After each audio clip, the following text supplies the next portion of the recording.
आइए देखते हैं हम आज सम बेसिक कॉन्सेप्ट्स का लेक्चर नंबर 2 और ये जो लेक्चर है वो हमारा आज चालू होगा मॉलिक्यूलर मास से। इसके बाद टॉपिक होगा हमारा मोल कॉन्सेप्ट्स। मोल कॉन्सेप्ट्स पढ़ने से पहले हम कुछ जनरल चीज़ें पढ़ लेते हैं। आपको जहाँ ज़रूरत होगी मैं फॉर्मूलों को बता दूंगा।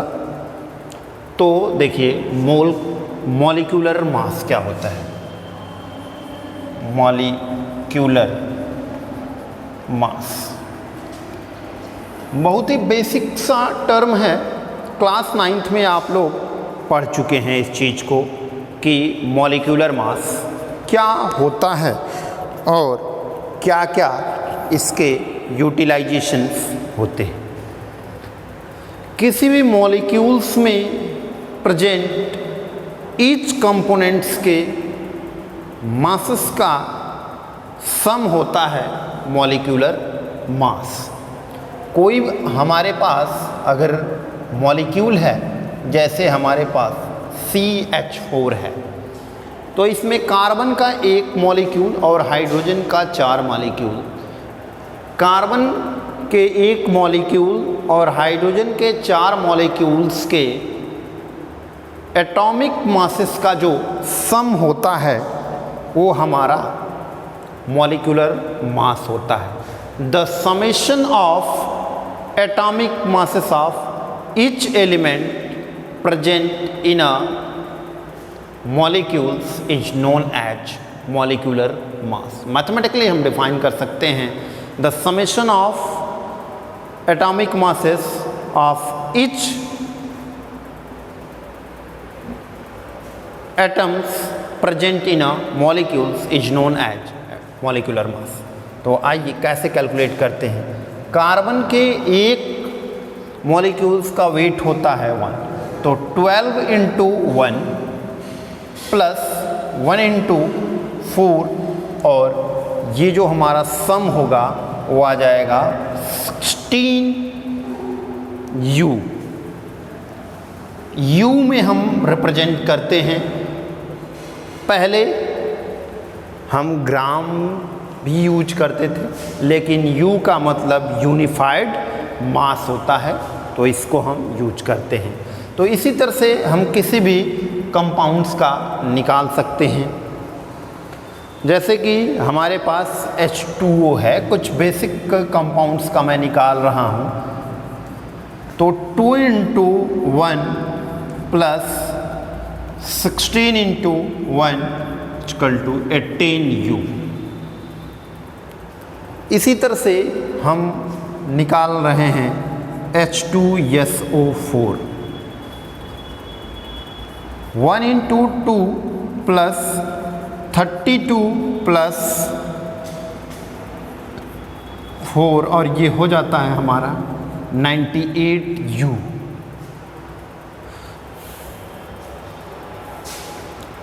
64 ही हो जाएगा और 2 ये 4 हो जाएगा और ये, तो इस तरह से 98U। तो इसी तरह से हम किसी भी कंपाउंड्स का मॉलिक्यूलर मास डिटरमाइन कर सकते हैं। ये बेसिक चीज़ें हैं, आप क्लास 9th में पढ़ चुके हैं। तो जिनको ये आता है वो 2 × 2 के स्पीड्स में देख सकते हैं। इसके अलावा फार्मूला मास एक टर्म आता है कि क्या डिफरेंस है फार्मूला मास और मॉलिक्यूलर मास में। निकालने की टेक्निक और सारे प्रोसेसेस बिल्कुल सेम हैं, लेकिन नाम में क्यों अंतर आ जाता है, ऐसे हम जानेंगे कि क्या डिफरेंस होता है मॉलिक्यूलर मास और फार्मूला मास में। तो आइए जान लेते हैं मॉलिक्यूलर मास और फार्मूला मास।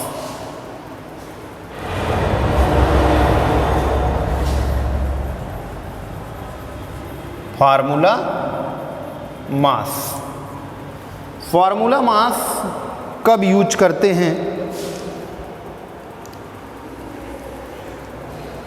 अगर सिंपल वर्ड्स में मैं फार्मूला मास को एक्सप्लेन करूं तो फार्मूला मास शब्द वहाँ पे इस्तेमाल किया जाता है जहाँ पे आयनिक कंपाउंड्स की बात हो, जहाँ पे आयनिक नेचर्स वाले मॉलिक्यूल्स की बात हो तो वहाँ पे हम फार्मूला मास का यूज करते हैं।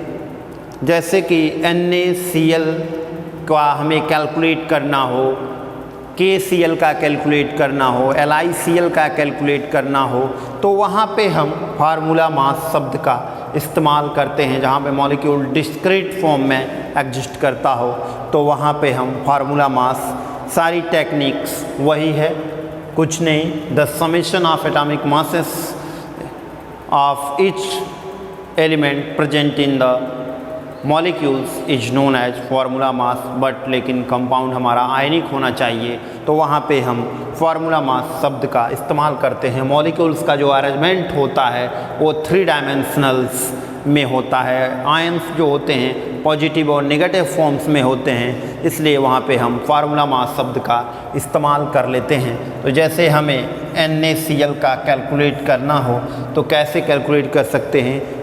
Na का कितना होता है? 23.00। ये आपको बहुत परेशान होने की ज़रूरत नहीं है। एग्जामिनेशंस में जो 30 से ऊपर मासेस होते हैं जनरली आपको पेपर में गिवन रहता है, तो बहुत परेशान होने की ज़रूरत नहीं है। लेकिन कुछ बेसिक्स चीज़ें आपको ज़रूर याद होनी चाहिए जिससे कि आपको किसी भी क्वेश्चंस को सॉल्व करने में काफ़ी सुविधाएं हों। तो इसके अलावा ये 23 हो गया और NaCl का होता है 35.5। तो इस तरह से इसको जब हम ऐड करते हैं तो 58.5U ये आ जाता है 58.5U। तो जहाँ पे आयनिक की बात हो, आयनिक कंपाउंड या मॉलिक्यूल्स की बात हो तो वहाँ पे हम फार्मूला मास शब्द का यूज करते हैं। तो ये स्लाइड सा डिफरेंस था मॉलिक्यूलर मास और फार्मूला मास में। मोल कॉन्सेप्ट्स की बात करें तो नंबर ऑफ मोल्स किसी भी कंपाउंड्स का कैसे डिटरमाइन करते हैं, इसका फार्मूला जान लेते हैं। नंबर ऑफ मोल्स डिटरमाइन करने के 2 बेसिक्स फार्मूले हैं, लेकिन मैं आपको तीसरा फार्मूला भी बताऊंगा जिससे कुछ सर्टेन कंडीशंस में मोल्स को डिटरमाइन करते हैं। गैसेस के लिए मोल्स को कैसे डिटरमाइन करते हैं इसको भी मैं बताऊंगा कि गैसेस मॉलिक्यूल्स होगा तो उस टाइम हम मोल को कैसे डिटरमाइन कर सकते हैं। देखिए मोल क्या है? ये एक यूनिट है। किस चीज़ की यूनिट है? अमाउंट ऑफ सब्सटेंस को मेजर करने की यूनिट है मोल। मोल जो है वो अमाउंट ऑफ सब्सटेंस को मेजर करने की यूनिट है। और मोल कैसे डिटरमाइन कर सकते हैं, और इसको डिनोट करते हैं स्मॉल n से। तो स्मॉल n बराबर होता है क्या? गिवन मास ऑफ सब्सटेंस या पार्टिकल या atoms, anything the given mass of substance divided by molar mass. Is in clear? Given mass upon molar mass.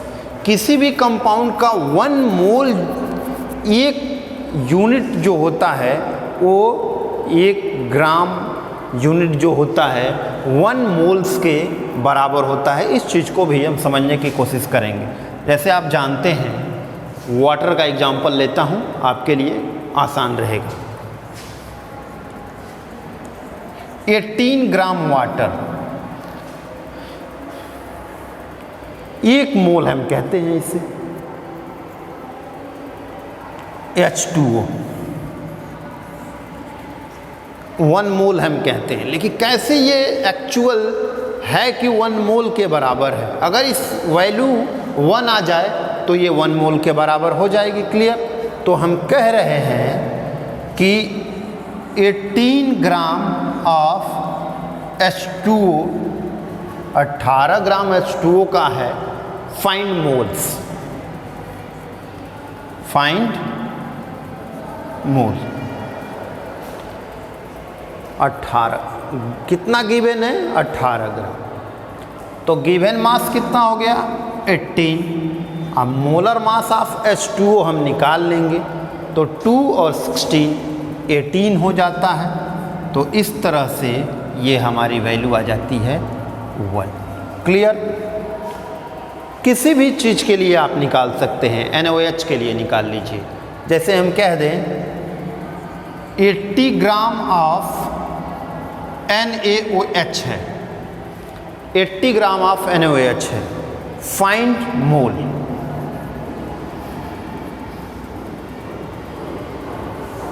तो देखिए NaOH का मोलर मास 23 और 16, 39 और 1 40, 40 होता है। और कितना गिवन मास है? 80 डिवाइडेड बाई 40, तो 2। तो n की वैल्यू 2 आती है। 80 ग्राम NaOH कितने मोल्स के बराबर है? 2 मोल्स के बराबर है। अगर 40 ग्राम NaOH रहता तो 1 मोल्स के बराबर होता, क्योंकि इसका 1 ग्राम एटॉमिक यूनिट्स जो होता है 1 मोल्स के बराबर होता है। तो ये था मोल्स निकालने का पहला फॉर्मूला, जहाँ पे मास गिवन हो। लेकिन हर जगह मास गिवन नहीं रहता है, कुछ जगह आपको नंबर ऑफ पार्टिकल्स दिया रहेगा।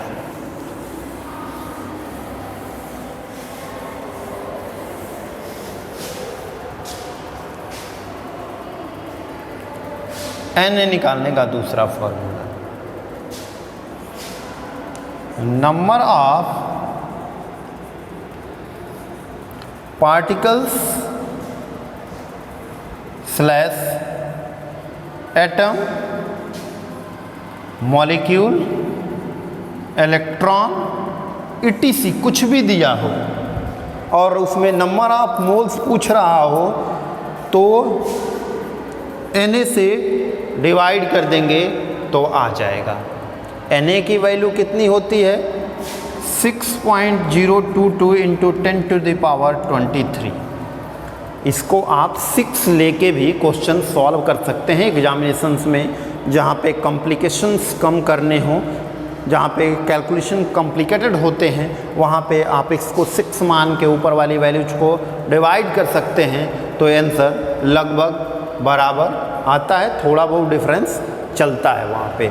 तो यहाँ पे अगर दिया है आपको 12.044 इंटू 10 टू द पावर 23, ये नंबर ऑफ पार्टिकल्स हैं किसी के, तो find the number of mole. तो इसको डिवाइड कर दो 6.022 इंटू 10 टू द पावर 23 से, तो यह कैंसिल हो जाएगा और 2 मोल्स आ जाएंगे। तो ये मोल निकालने का दूसरा, नंबर ऑफ पार्टिकल्स जितना है उसको डिवाइड कर देंगे तो ये आ जाएगा। इजन क्लियर? इसके अलावा गैसेस के लिए क्या होता है? गिवन वॉल्यूम ऑफ गैसियस के लिए क्या होता है? तो इसको मिटा देते हैं, गैस वाला आप लोग लिख लें फॉर्मूला, उसका भी यूज आएगा। गैस के कंडीशंस में मोल निकालने के लिए क्या यूज करते हैं? N equal volume of gas given divided by 22.4 litre. 1 मोल अगर किसी गैस का है तो वो 22.4 लीटर्स के बराबर होता है एट 1 atm प्रेशर्स पे। तो गैसेस के लिए ये फॉर्मूला यूज करते हैं। इसका अभी एप्लीकेशंस चैप्टर नंबर 5 जब आप पढ़ेंगे स्टेट्स ऑफ मैटर्स, तो उसमें आपको यूज करना होगा। तो मोल्स डिटरमाइन करने के ये फॉर्मूले थे, आप इसे नोट डाउन कर लें।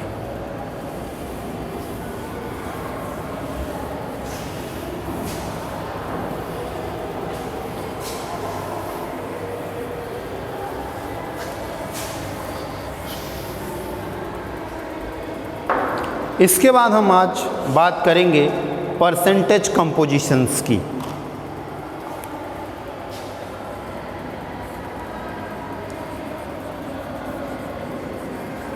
परसेंटेज कंपोजिशंस की बात करते हैं। किसी भी कंपाउंड में ईच एलिमेंट्स का कितना पार्ट शेयर हुआ है, इसको बताता है हमारा percentage composition. Mass of that element divided by total mass of compound into 100 अगर कर दिया जाए तो निकल जाएगा कि कितना परसेंटेज कंपोजिशंस है।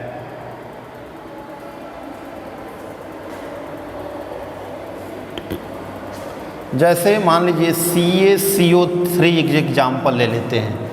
इसका सबसे पहले इसको कैलकुलेट करने के लिए क्या करेंगे, इसका हम मोलिकुलर मास निकाल लेंगे।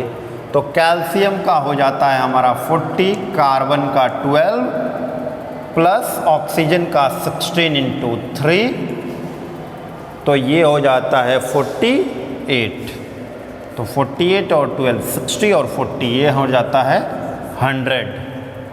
इसके बाद हमें इसका परसेंटेज कंपोजिशंस निकालना है। कैल्शियम का, कार्बन का और ऑक्सीजन्स का परसेंटेज कंपोजिशंस हमें डिटरमाइन करना है। तो कैसे हम इसका परसेंटेज कंपोजिशंस डिटरमाइन कर सकते हैं, आइए देखते हैं। कैल्शियम का 40, टोटल मास 100 इंटू 100। फार्मूला सबसे पहले लिख लेते हैं। क्या होता है इसका फार्मूला, मास ऑफ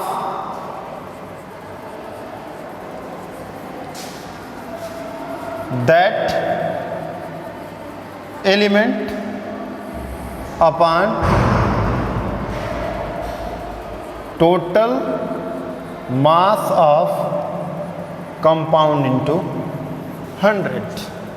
जिस एलिमेंट का परसेंटेज कंपोजिशन निकालना हो, mass percentage of element, mass percentage of element, mass percentage of element निकालने का फार्मूला है mass of that element upon total mass of element into 100। आइए, तो यहाँ से हमने कैलकुलेट किया तो 40% इसमें किसका है, कैल्शियम का कंट्रीब्यूशन है।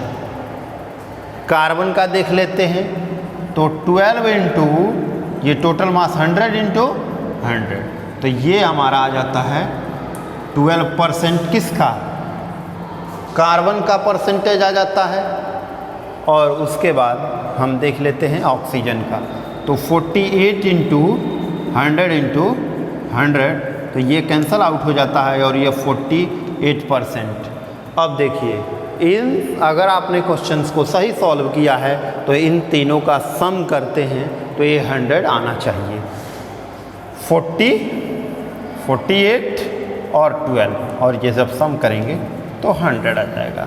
थोड़ा बहुत डिफरेंस आ जाता है, जब कैलकुलेशंस लेंदी होते हैं तो ये 9.9897 कुछ ऐसे आता है, तो बहुत दिक्कत की बात नहीं है। तभी भी हम कहते हैं कि हमारा कैलकुलेशंस सही है। तो परसेंटेज कंपोजिशंस ऐसे डिटरमाइन करते हैं।